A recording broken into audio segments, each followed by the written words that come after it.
এক মাস ধরে পরাক্রমশালী যুক্তরাষ্ট্র ও ইসরায়েলের বিরুদ্ধে লড়াই চালিয়ে যাচ্ছে ইরান। এবার ইরানের পক্ষে লড়াইয়ে সরাসরি যোদ্ধা পাঠাতে যাচ্ছে রাশিয়া। বেশ কয়েকদিন ধরে ইরানে স্থল অভিযানের ইঙ্গিত দিচ্ছেন ডোনাল্ড ট্রাম্প। মার্কিন প্রেসিডেন্ট তার পরিকল্পনা বাস্তবায়ন করলেই সশস্ত্র যুদ্ধে জড়াবে চেচেন যোদ্ধারা। সম্প্রতি রাশিয়ার চেচেন সামরিক ইউনিটের বরাতে বিষয়টি নিশ্চিত করেছে প্রেস টিভি। প্রতিবেদনে উল্লেখ করা হয়, কাদিরোভাইট নামে পরিচিত এই চেচেন যোদ্ধারা রমজান কাদিরোভের কমান্ডে পরিচালিত হয়। গোষ্ঠীটি রাশিয়ার বৃহত্তর নিরাপত্তা কাঠামোর অংশ হিসেবে কাজ করে। আধা সামরিক বাহিনীতে 10 থেকে 12,000 প্রশিক্ষিত যোদ্ধা রয়েছে, আর রিজার্ভ যোদ্ধার সংখ্যা 80,000-এর বেশি। চেচেন যোদ্ধারা তাদের নিষ্ঠুরতা এবং মানসিক যুদ্ধ পরিচালনার জন্য পরিচিত।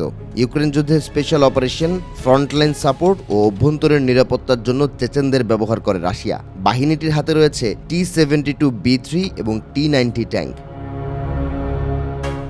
এছাড়াও assault rifle, sniper rifle, machine gun, সাঁজোয়াজান ও ড্রোন প্রযুক্তিতে সমৃদ্ধ কাদিরোভাইট। চেচেনদের নেতা রমজান কাদিরোভ রুশ প্রেসিডেন্ট ভ্লাদিমির পুতিনের ডান হাত হিসেবে পরিচিত। ইরানের পারমাণবিক সক্ষমতা গুড়িয়ে দিতে এবং কৌশলগতভাবে গুরুত্বপূর্ণ এলাকাগুলো দখল করতে সরাসরি স্থল হামলার কথা ভাবছেন ডোনাল্ড ট্রাম্প। প্রাথমিকভাবে অভিযানের ব্যাপ্তি হতে পারে 4 থেকে 6 সপ্তাহ পর্যন্ত। মার্কিন প্রেসিডেন্টের বর্তমান লক্ষ্য ইরানের ইউরেনিয়াম মজুদ ধ্বংস এবং বাণিজ্যিক প্রাণকেন্দ্র খার্ক দ্বীপ দখল। লক্ষ্য পূরণে ইতোমধ্যেই 82তম এয়ারবোর্ন ডিভিশন এবং কয়েক হাজার মেরিন সেনা মধ্যপ্রাচ্যে মোতায়েন করেছে ওয়াশিংটন। মার্কিন আস্ফালনের মুখে ইরানও দমে যাওয়ার পাত্র নয়।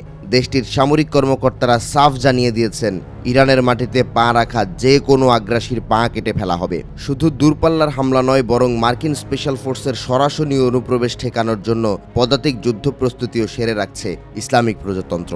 মার্কিন সেনাদের স্থল অভিযানের অর্থ তৃতীয় বিশ্বযুদ্ধের সূচনা, কারণ এর মাধ্যমে যুদ্ধে সরাসরি যোগ দেবে রাশিয়া।